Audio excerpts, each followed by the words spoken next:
Hello guys, welcome back. Merlin here. We're going to be doing some team fight tactics, and basically we're going to be covering this kind of like a beginner's guide. Now I've started playing the game kind of recently. Well, maybe not too recently, but recently enough. And I couldn't really I found a couple of guides on YouTube, but I couldn't find one that really kind of broke down, okay, these combinations work well together, or kind of broke down the traits as they were. Now, in this game, you will have the base heroes of League of Legends, most of them. Not everyone's in here, like you don't have Shyvana. I haven't seen Annie. You know, most of the heroes are in here, most of the notable ones. And they're broken into traits. You have the Redeemed, Forgotten, Nightbringer, Dawnbringer, Hellions. I think there's a couple of others I'm trying to think of off the top of my head, but we'll get there. Now, I found a combo that works relatively decently. Oh yes, there's the Sentinels now. The combo that I found that works pretty well is Redeem plus Forgotten. Now, in this game, you will start off, as you saw, with all the heroes around the circle. And inside the circle, you'll have about 8 champions. And basically the goal is to kind of get more champions than your opponent, or get a champion that you want to play with before your opponent does. And for the first 3 rounds, you will fight minions. So combat against minions, combat against minions. Let's see. I don't want to build this. I want to build my build. Oh, there was a redeem. Ah, there we go. Okay. Now, the way my build works is it relies on Aatrox.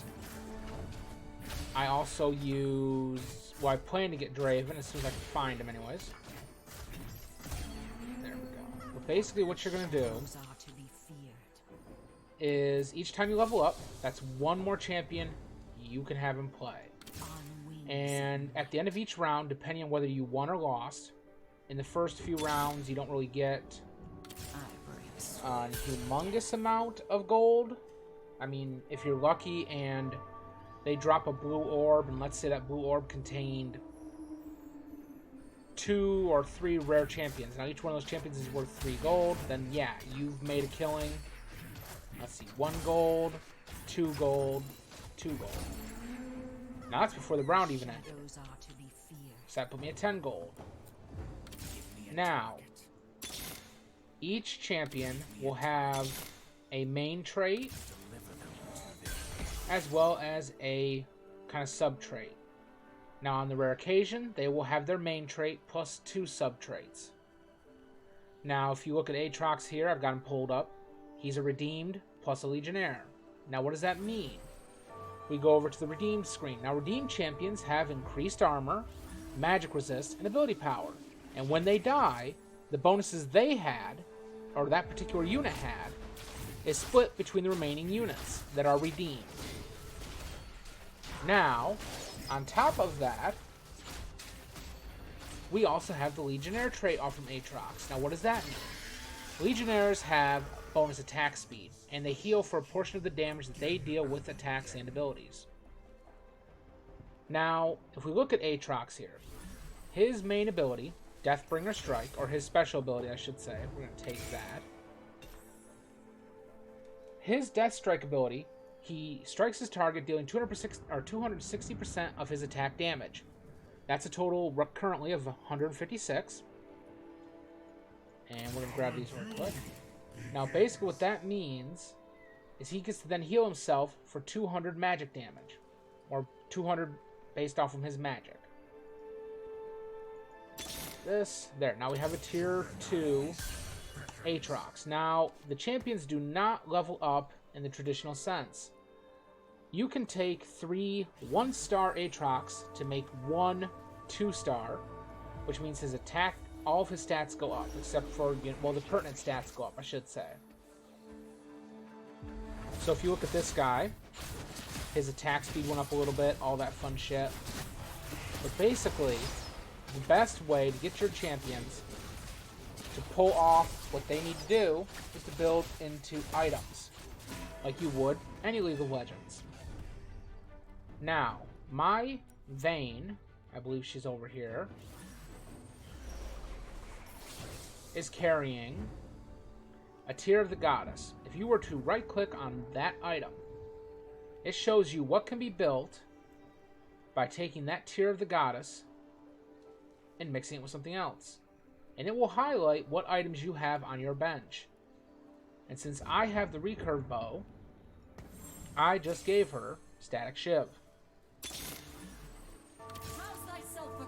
And with Static Shiv, every third attack from the holder unleashes a chain lightning that bounces to 4 enemies.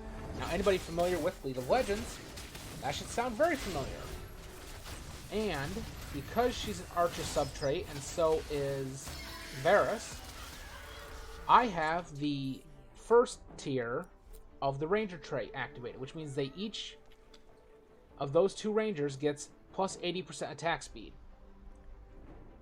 And on top of that, my Varus gets 20 armor, magic resist, and ability power, which doesn't really help him too much. I mean, his Holy Arrows does do some bonus magic damage, but it's all about the physical attack with these guys.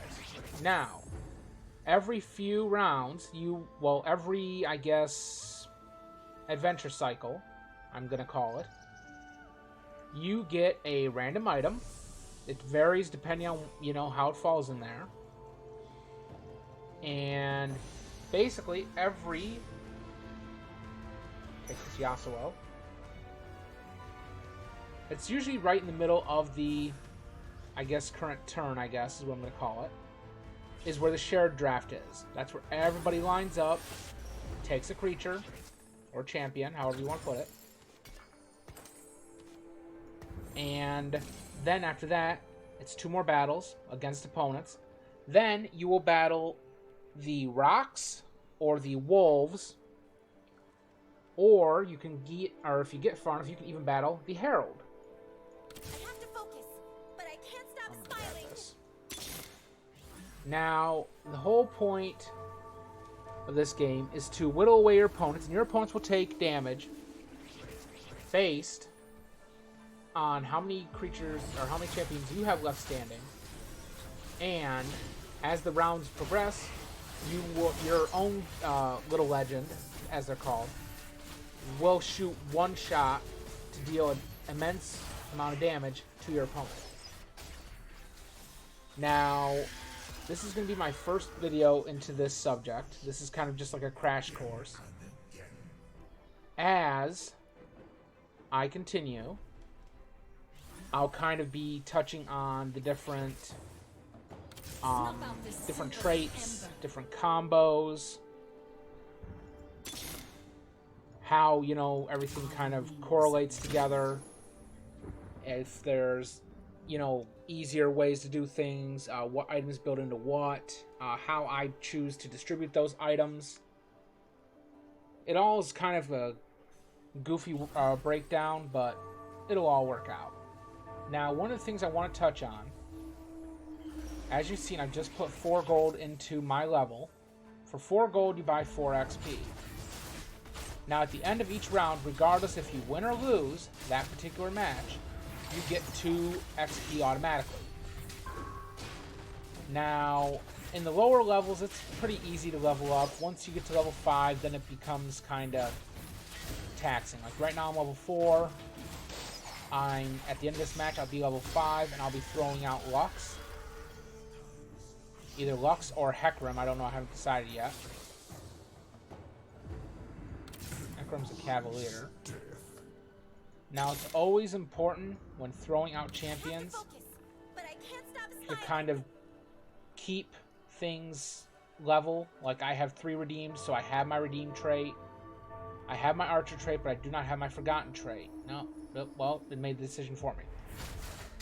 That is the other thing. If you do not play a champion within the allotted amount of time, it will yank a champion from your belt. There's no real rhyme or reason to why it does it. It just grabs a random one. Oh, this looks cool, and throws it on there. But basically, I hope this was helpful. I do hope to do more videos like this. Like I said, this was just kind of a crash course for beginners. Just enough to get you started. And we're going to kind of go from there. We're going to touch on, you know, like I said, what champions are best. What champions should really be avoided.